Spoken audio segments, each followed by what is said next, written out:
So luckily, after siguro mga 1 year, yun, lumabas na nga si QJ, and luckily, may nilabas agad siya na inline 4, which is yun talaga yung inaantay ko. Akala ko mga few years pa siya lalabas. Yun, nung lumabas nga, and then sabi ko, grab ko na yung opportunity na matry yung inline 4.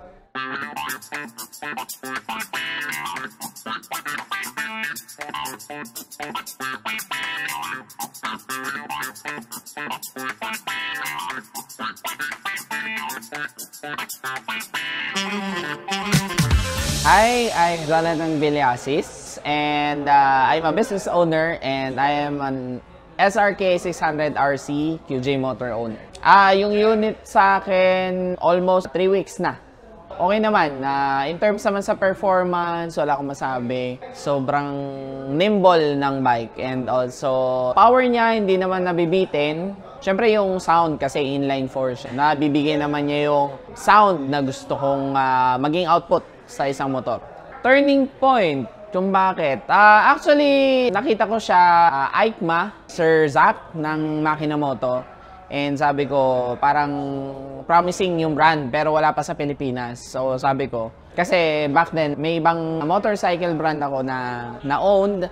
Kumbaga, pinag-isipan ko kung kukuha ulit ako ng Japanese bike or magta-try ako ng ibang brand naman. So luckily, after siguro mga 1 year, yun, lumabas na nga si QJ, and luckily, may nilabas agad siya na inline 4, which is yun talaga yung inaantay ko. Akala ko mga few years pa siya lalabas.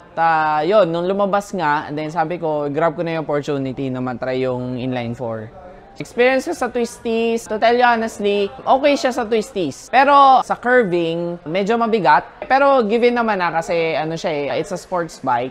Talagang power to weight ratio, nagkakatalo naman. And also sa speed, when it comes sa overtaking, so yun naman ang nakakatuwa sa kanya. So hindi ako nabibitin when it comes sa overtaking. Sa konsepto kasi ng kagawian natin na pag China is substandard and all, masasabi ko lang na not all China made are substandard.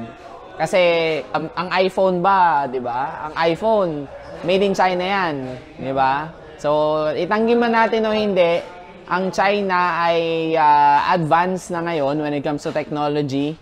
And also, yung mga materials na ginagamit nila, lahat ng mga brands na well-known ay kumukuha din ng mga materials from China. Kung i-compare naman natin yung motorcycle ng Japanese, Italian, tapos ng mga European bikes, panabay na panabay talaga ang mga China bikes. Ito pa, sa price point na binibigay ng QJ Motor compare sa mga Japanese counterparts or any other counterparts, sobrang sulit.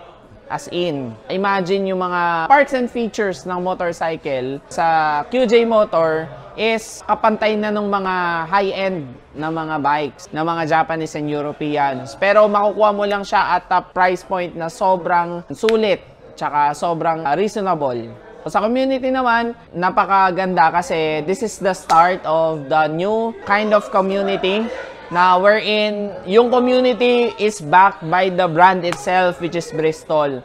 So, napakaganda kasi aside from building a community or a group, merong brand na nagsusupport sa bawat group na nabubuo under the Bristol.